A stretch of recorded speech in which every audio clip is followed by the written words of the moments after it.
สบายดีท่านผู้ชมต้อนรับประธานเข้าสู่การรายงานข่าวต่างประเทศซึ่งข่าวทำอิฐนี้เรามาติดตามกันที่กองประชุมบ่เป็นทางการรัฐมนตรีเศรษฐกิจอาเซียนครั้งที่32จัดขึ้นอยู่ฟิลิปปินส์กองประชุมบ่เป็นทางการของรัฐมนตรีเศรษฐกิจอาเซียนครั้งที่32จัดขึ้นอยู่ฟิลิปปินส์ท่านกล่าวกิมฮุนเลขาธิการใหญ่อาเซียนพร้อมด้วยคณะผู้แทนเข้าร่วมกองประชุมดังกล่าวกองประชุมครั้งนี้จะปรึกษาหารือเกี่ยวกับปัญหาต่างๆเช่นท่าเอียงของเศรษฐกิจโลกและภาคพื้นเวียกงานบุริมสิทธิ์ด้านเศรษฐกิจของฟิลิปปินส์ในฐานะเป็นประเทศประธานหมุนเวียนอาเซียนการติดตามกวดกาผลงานของประชาคมเศรษฐกิจอาเซียนรวมทั้งการเจรจาขอบเศรษฐกิจดิจิตอลอาเซียน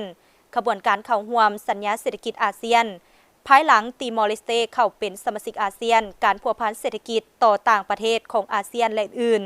บรรดารัฐมนตรีจะสนทนากับสภาที่ปรึกษาธุรกิจอาเซียนสถาบันคนขั้วเศรษฐกิจอาเซียนและอาซีตะวันออกและธนาคารพัฒนาอาซี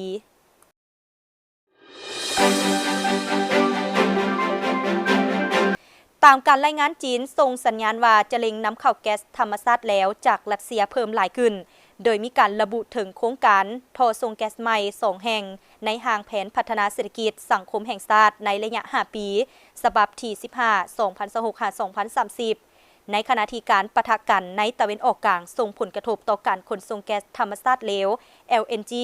ผ่านช่องแคบฮอร์มุซซึ่งเป็นจุดยุทธศาสตร์สำคัญด้านพลังงานห้างแผนพัฒนาได้เสนอขึ้นต่อสภาประชาชนแห่งชาติ NPC เมื่ออาทิตย์ผ่านมาโดยระบุว่าจีนจะเล็งเกี่ยมความพร้อมสำหรับโครงการท่อส่งแก๊สธรรมชาติระหว่างจีนกับรัสเซียตามเส้นทางภาคกลางโดยบ่ได้ระบุชื่อโครงการอย่างเจาะจงปัจจุบันรัสเซียส่งแก๊สธรรมชาติให้จีนผ่านทางท่อส่งแก๊ส Power of Siberia ซึ่งเริ่มเปิดดำเนินการเมื่อปี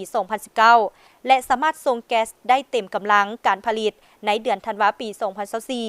โดยรัสเซียเป็นผู้จัดหาแก๊สธรรมชาติแล้วรายใหญ่เป็นอันดับ2ของจีนถัดจากกาตาร์